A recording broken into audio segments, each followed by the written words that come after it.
दोस्तों, अब आपको भारतीय होने का गर्व होना चाहिए, क्योंकि दोस्तों जो पाकिस्तान के लोग हैं वह चंद्रयान से प्रेरित होकर भारत में आना चाहते हैं। कह रहे हैं कि पाकिस्तान में कोई टेक्नोलॉजी नहीं है और वह भारत आना चाहते हैं। दोस्तों, आज हम जानेंगे कि 23 अगस्त को ही क्यों होगा चंद्रयान 3 लैंड। यानी कि ऐसा क्या है 23 अगस्त को कि उसी दिन चंद्रयान 3 को लैंड कराया जाएगा। और दक्षिणी ध्रुव में ऐसा क्या है कि वहां भारत जाना चाहता है, क्योंकि उत्तरी ध्रुव में तो बहुत सारे देश जा चुके हैं, तो भारत भी उत्तरी ध्रुव में जाकर अपना नाम क्यों नहीं करना चाहता है, दक्षिणी ध्रुव में ही क्यों जाना चाहता है। तो जानेंगे आज इन्हीं फैक्ट के बारे में। तो बने रहिए वीडियो के अंत तक। और यदि आप सच्चे भारतीय हैं तो चैनल को सब्सक्राइब करके वीडियो को लाइक जरूर कर दें और कमेंट में जय इसरो एक बार जरूर लिखें। तो चलिए दोस्तों, हम बताते हैं आपको कि 2023 में 23 अगस्त को ही क्यों होगा चंद्रयान 3 लैंड। तो दोस्तों, हम आपको बता दें कि चंद्रमा पर 28 दिन होते हैं, यानी कि 14 दिन की वहां पर रात होती है और 14 दिन का दिन होता है। यानी कि जिस प्रकार से हमारे यहाँ पर 12 घंटे का दिन और 12 घंटे की रात होती है दोस्तों, उसी प्रकार चंद्रमा पर 14 घंटे का दिन और 14 घंटे की रात होती है।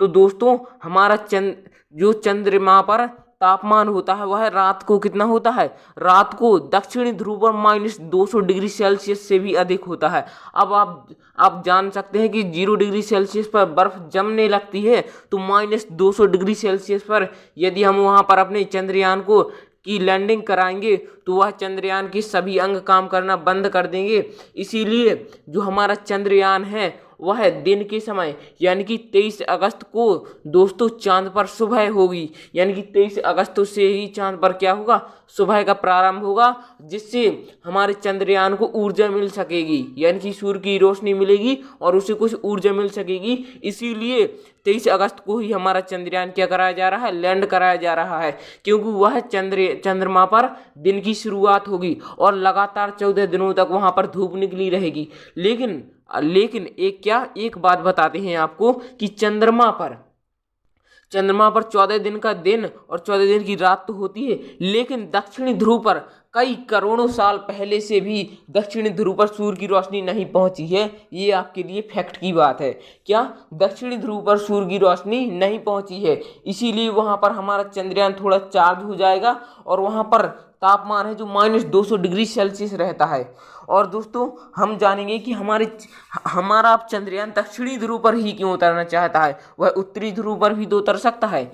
दोस्तों, उत्तरी ध्रुव पर बहुत सारे देशों ने अपने चंद्रयानों को पहुंचा दिए हैं, जैसे कि नासा हो गया, रूस हो गया, चीन हो गया। इन देशों ने दोस्तों उत्तरी ध्रुव पर अपने चंद्रयानों को लैंड करा लिया है, लेकिन दक्षिणी ध्रुव पर अभी भी किसी ने एक बार सोचा भी नहीं है, क्योंकि दक्षिणी ध्रुव इतना खतरनाक है, क्योंकि वहां पर दोस्तों कई सालों से तो सूर्य की रोशनी नहीं पहुंची। तो आप सोच सकते हैं कि वह कितना खतरनाक होगा दक्षिणी ध्रुव। इसीलिए दोस्तों, आज तक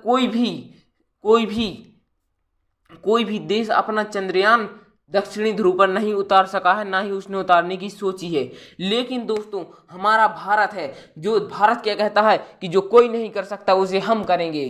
तो दोस्तों, हमारे भारत ने दक्षिणी ध्रुव पर उतरने की ठान ली है और 23 अगस्त को हमारा भारत का चंद्रयान 3 चंद्रमा पर जरूर लैंड करेगा और वह सफल होकर भी रहेगा। इससे दोस्तों पाकिस्तान की जलने लगी है। पाकिस्तान क्या कह रहा है, पाकिस्तान के लोग कह रहे हैं कि भारत इतनी नवीन टेक्नोलॉजी में जी रहा है और वहीं हमारा पाकिस्तान यहाँ पर रेट बढ़ाए जा रहे हैं, इसीलिए वह भारत आने की बात कर रहे हैं। दोस्तों, आधे से ज़्यादा पाकिस्तान के लोग भारत में आने की बात कर रहे हैं, कह रहे हैं कि यदि हम भारत में पहुंच जाएंगे तो हमें भी गर्व होगा कि हमारे देश में क्या है, चंद्रयान है और वह चंद्रमा पर लैंड कर चुके हैं। तो दोस्तों, अब हम जानेंगे कि चंद्रमा पर जो हमारा चंद्रयान 1 गया था दोस्तों, हमारा चंद्रयान 2 फेल हो गया था, उसकी क्रैश लैंडिंग हो गई थी, लेकिन हमारा चंद्रयान 1 सक्सेसफुल रहा था। उसने दोस्तों दक्षिणी ध्रुव पर पानी की खोज की थी। उसने दक्षिणी ध्रुव पर क्या खोज की थी दोस्तों, पानी की खोज। अब दोस्तों, दक्षिणी ध्रुव पर बहुत ही सारे खनिज लवण हैं, जिससे कि हमारे देश को क्या हो सकती है, बहुत ज़्यादा फायदा हो सकती है, और खनिज लवण जिससे पूरी दुनिया को मुनाफा होगा। और दोस्तों, हम आपको बता दें कि दक्षिणी ध्रुव पर आज तक कोई भी नहीं गया है। आज यदि हमारा भारत का सॉफ्ट लैंडिंग हो जाती है तो दक्षिणी ध्रुव पर पहुंचने वाला पहला देश हो जाएगा। और दोस्तों आज इसरो ने अपने ट्विटर के अकाउंट पर ट्वीट करके बताया है कि दोस्तों क्या किया है, जो चंद्रयान है उसने आज एक कदम और आगे के लिए ले लिया है। वह चंद्रमा के और करीब पहुंच गया है। दोस्तों अभी उसकी दूरी चंद्रमा से 113 किलोमीटर की दूरी पर है। कितनी दोस्तों? 113 किलोमीटर की दूरी पर। और उसकी जो दोस्तों पहले चाल थी वह क्या थी दोस्तों? उसकी चाल थी 25,000 किलोमीटर प्रति घंटा की रफ्तार से हमारा चंद्रयान चल रहा है। कितनी? 25,000 किलोमीटर घंटा की प्रति चाल से।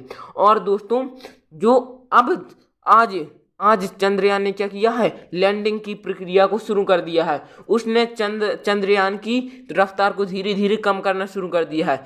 जिस प्रकार से दोस्तों आपने देखा होगा कि यदि हमको बाइक को रोकना होता है, गाड़ी को रोकना होता है, तो पहले हम उसे धीमी करते हैं जिससे कि गाड़ी को कोई भी नुकसान ना हो सके। यदि हम दोस्तों अचानक से गाड़ी को रोक सकते हैं तो दोस्तों मोटरसाइकिल से गिर भी सकते हैं और एक्सीडेंट हो सकता है। इसीलिए हम पहले धीमी करते हैं गाड़ी को और फिर रोकते हैं। उसी प्रकार दोस्तों चंद्रयान 3 की भी अब स्पीड कम होने लगी है। अभी दोस्तों चंद्रयान 3 की स्पीड 25,000 किलोमीटर प्रति घंटा की रफ्तार से थी, लेकिन अभी दोस्तों इसरो ने अपडेट किया है कि अब चंद्रयान की कितनी हो गई है, 10,000 किलोमीटर प्रति घंटा की रफ्तार से हो गई है। ठीक है दोस्तों, अब हम बात करेंगे दोस्तों कि चंद्रमा पर ऐसा क्या है कि सभी देश वहां पर जाना चाहते हैं। तो दोस्तों चंद्रमा पर बहुत सारे खनिज लवण हैं और बहुत सारे पदार्थ हैं और स्पेस एजेंसी वहां पर रहने की खोज कर रही है कि यदि वहां पर पानी और वातावरण अच्छे से मिल जाता है तो जो पृथ्वी के लोग हैं वह चंद्रमा पर जाकर रह सकेंगे। और कुछ और भी अन्य ग्रहों के जाने के लिए चंद्रमा हमारा नज़दीक पड़ता है, तो वहीं से हमारा एक हवाई अड्डा भी बन सकता है दोस्तों। इसीलिए चंद्रयान 3 की वहां पर लैंडिंग करा रहे हैं दोस्तों। तो आज की वीडियो को तो रखते हैं हम यहीं तक। यदि आपको वीडियो पसंद आई हो तो चैनल को सब्सक्राइब